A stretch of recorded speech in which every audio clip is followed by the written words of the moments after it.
ನಮಸ್ಕಾರ. ಅಣ್ಣಾಮಲೈ ಹೊಸ ಪಕ್ಷವನ್ನ ಕಟ್ತಾರ ಅಥವಾ ತಳಪತಿ ವಿಜಯ್ ಜೊತೆ ಕೈ ಜೋಡಿಸ್ತಾರ? ಸದ್ಯದ ಕುತೂಹಲ ಮಾತನಾಡ್ತಾ ಹೋಗೋಣ. ತಮಿಳುನಾಡು ಪಾಲಿಟಿಕ್ಸ್ ಅಂತ ಹೇಳಿದ್ರೆ ಈಗ ವಿಜಯ್ ಅವರು ನೆನಪಾಗ್ತಾರೆ.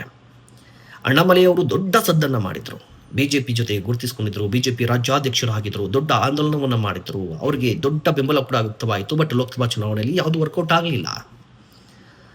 ಕ್ಲಿಯರ್ ಕಟ್ ಆಗಿ ತಮಿಳುನಾಡಿನ ಜನತೆ ಒಂದು ಮೆಸೇಜ್ ಅನ್ನ ಪಾಸ್ ಮಾಡಿದ್ರು, ನಾವು ಹಿಂದುತ್ವ ಪಾಲಿಟಿಕ್ಸ್ ಅನ್ನ ಒಪ್ಪೋದಿಲ್ಲ ಅಂತ ಹೇಳಿ.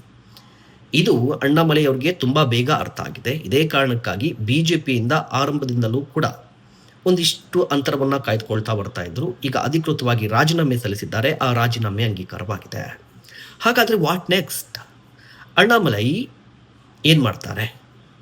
ಸದ್ಯದ ಮಾಹಿತಿಯ ಪ್ರಕಾರ ಅಣ್ಣಾಮಲೈಯವರು ಯಾವುದೇ ರಾಜಕೀಯ ಪಕ್ಷವನ್ನ ಸ್ಥಾಪನೆ ಮಾಡ್ತಾ ಇಲ್ಲ, ಬದಲಿಗೆ ಒಂದು ಆಂದೋಲನಕ್ಕೆ ಮುಂದಾಗ್ತಾ ಇದ್ದಾರೆ.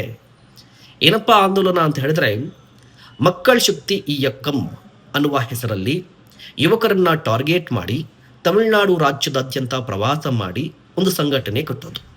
ಆ ಸಂಘಟನೆಯ ಮೂಲಕ ಯುವಕರು ಅನುಭವಿಸ್ತಾ ಇರುವಂತಹ ಸಮಸ್ಯೆಗಳಿಗೆ ಪರಿಹಾರವನ್ನು ಹುಡುಕೋದು, ಜನಾಭಿಪ್ರಾಯ ರೂಪಿಸೋದು.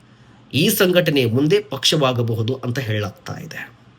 ಅಥವಾ ಈ ಮಕ್ಕಳ ಶಕ್ತಿ ಇಯಕ್ಕಂ ಇದೆಯಲ್ವಾ, ಇದರ ಬದಲಿಗೆ ತಮಿಳುನಾಡು ಜನತಾ ಪಾರ್ಟಿ ಹೆಸರಲ್ಲೂ ಕೂಡ ಅವರು ಸಂಘಟನೆ ಮಾಡಬಹುದು ಅಂತ ಗೊತ್ತಾಗ್ತಾ ಇದೆ.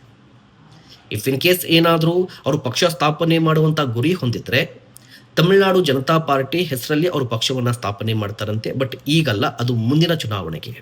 ನಿಮ್ಗೇನಿಸುತ್ತೆ? ತಮಿಳುನಾಡು ಪಾಲಿಟಿಕ್ಸ್ ಅಲ್ಲಿ ಅಣ್ಣಾಮಲೈ ಹೊಸ ಪಕ್ಷವನ್ನ ಕಟ್ತಾರಾ?